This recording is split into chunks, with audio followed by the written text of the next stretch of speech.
और वर्ल्ड में second largest mobile manufacturing country के तौर पे इंडिया इमर्ज हुआ है। अब इस मोमेंटम को आगे बढ़ाते हुए किस तरह से आईटी हार्डवेयर यानी लैपटॉप, सर्वर्स, पर्सनल कंप्यूटर्स और एक नए तरह के कंप्यूटिंग यूनिट्स आ रहे हैं जो कि एज कंप्यूटिंग में जिनका उपयोग खूब होगा, इन सब के लिए आज एक माननीय प्रधानमंत्री जी ने यूनियन कैबिनेट में PLI for IT hardware approve की है। पिछले 9 वर्षों में माननीय प्रधानमंत्री श्री नरेंद्र मोदी जी के बहुत ही एक फोकस्ड एक्शन के कारण इलेक्ट्रॉनिक्स मैन्युफैक्चरिंग जो कि मात्र 29 बिलियन डॉलर्स के आसपास की थी, इस साल एक बड़ा लैंडमार्क क्रॉस किया है 100 बिलियन डॉलर्स का। 105 बिलियन डॉलर इलेक्ट्रॉनिक्स प्रोडक्शन देश में इस साल हुआ है। इसमें आपने देखा मोबाइल में भी एक बहुत बड़ा लैंडमार्क क्रॉस हुआ, 10 बिलियन डॉलर एक्सपोर्ट्स का। पिछले साल 11 बिलियन डॉलर एक्सपोर्ट हुआ मोबाइल फ़ोन, और वर्ल्ड में second largest mobile manufacturing country के तौर पे इंडिया इमर्ज हुआ है। अब इस मोमेंटम को आगे बढ़ाते हुए किस तरह से आईटी हार्डवेयर यानी लैपटॉप, सर्वर्स, पर्सनल कंप्यूटर्स और एक नए तरह के कंप्यूटिंग यूनिट्स आ रहे हैं जो कि एज कंप्यूटिंग में जिनका उपयोग खूब होगा, इन सब के लिए आज एक माननीय प्रधानमंत्री जी ने यूनियन कैबिनेट में PLI for IT hardware approve की है। पीएलआई फॉर आईटी हार्डवेयर पहले से इसका एक वर्जन था जिसमें जो कुछ भी सुधार करना था और जो कुछ भी फीडबैक मिला इंडस्ट्री से, उसके बेसिस पे उसमें बहुत अच्छे मॉडिफिकेशंस किए गए और वो आज कैबिनेट में अप्रूव हुए। आपने इलेक्ट्रॉनिक्स मैन्युफैक्चरिंग में और मोबाइल मैन्युफैक्चरिंग में जिस तरह की प्रोग्रेस देखी, वैसे ही टेलीकॉम मैन्युफैक्चरिंग में भी हुई है। टेलीकॉम मैन्युफैक्चरिंग में 42 कंपनीज़ ने जो फर्स्ट ईयर में 900 करोड़ के आसपास का इन्वेस्टमेंट करना था, उसकी जगह करीब 1600 करोड़ का इन्वेस्टमेंट हुआ है। और सबसे ज़्यादा खुशी की बात यह है that 2 of those companies have become very important exporters in the world for very complex radio equipment. US, Germany, France और बहुत जल्दी यूके, यहाँ पर इंडिया से टेलीकॉम इक्विपमेंट एक्सपोर्ट होने लग गए। So that is the big picture in which we have to see the role of IT hardware. IT hardware आपने देखा होगा कि उसका भी बहुत ही कॉम्प्लेक्स इकोसिस्टम है।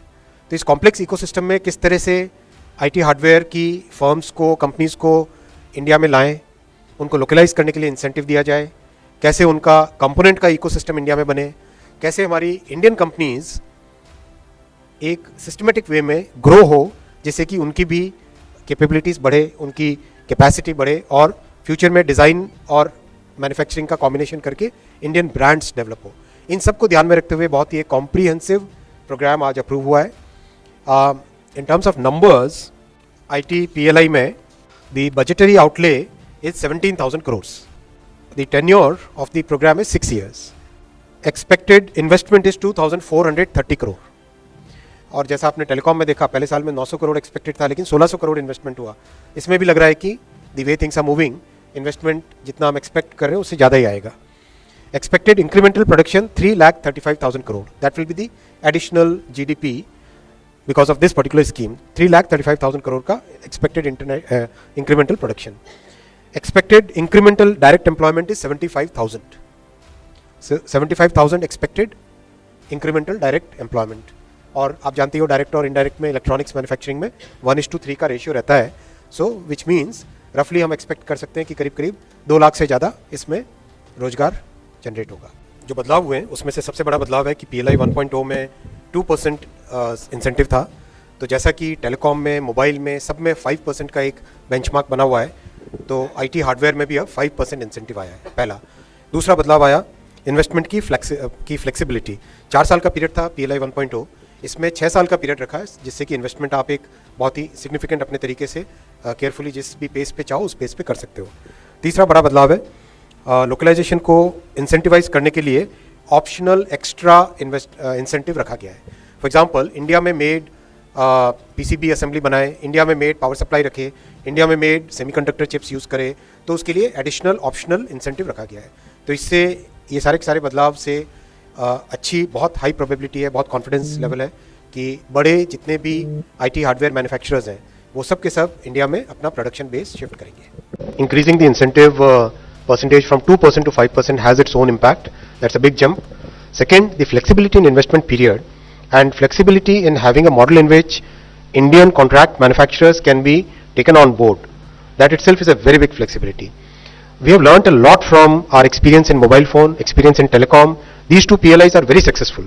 Basis these two successes, we are able to today very confidently say that this time IT hardware manufacturers are going to come in a big way, and already they have met us, they have told us about their intentions. There is another factor which is playing here.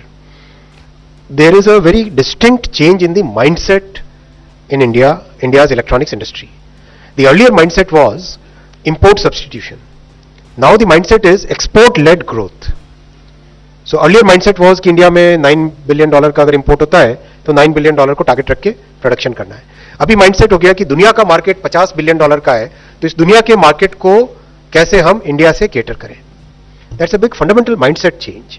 और ये आप mobile phone में देख रहे हो, telecom में देख रहे हो, इलेक्ट्रॉनिक्स के हार्डवेयर में भी एग्जैक्टली सेम माइंडसेट आप देखोगे, because more or less the players are same.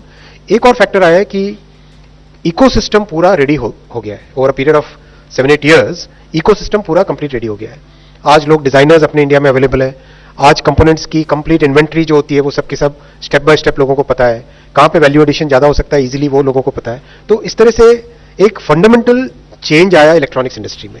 तभी जाके देखो $100 billion क्रॉस करना किसी इंडस्ट्री का, $100 billion, $105 billion का आप मतलब समझो.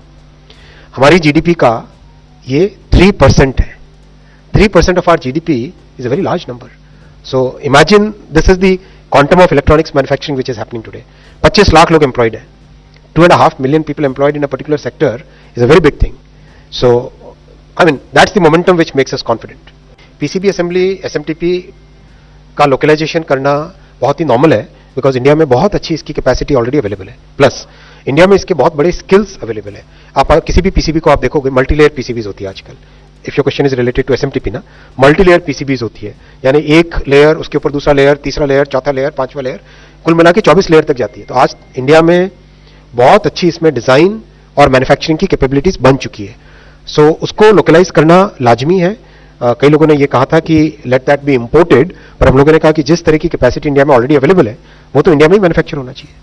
आई सेड ना, एम्प्लॉयमेंट अपॉर्चुनिटीज जो अभी तक टोटल इलेक्ट्रॉनिक्स मैन्युफैक्चरिंग में 25 लाख एम्प्लॉयमेंट हुआ है.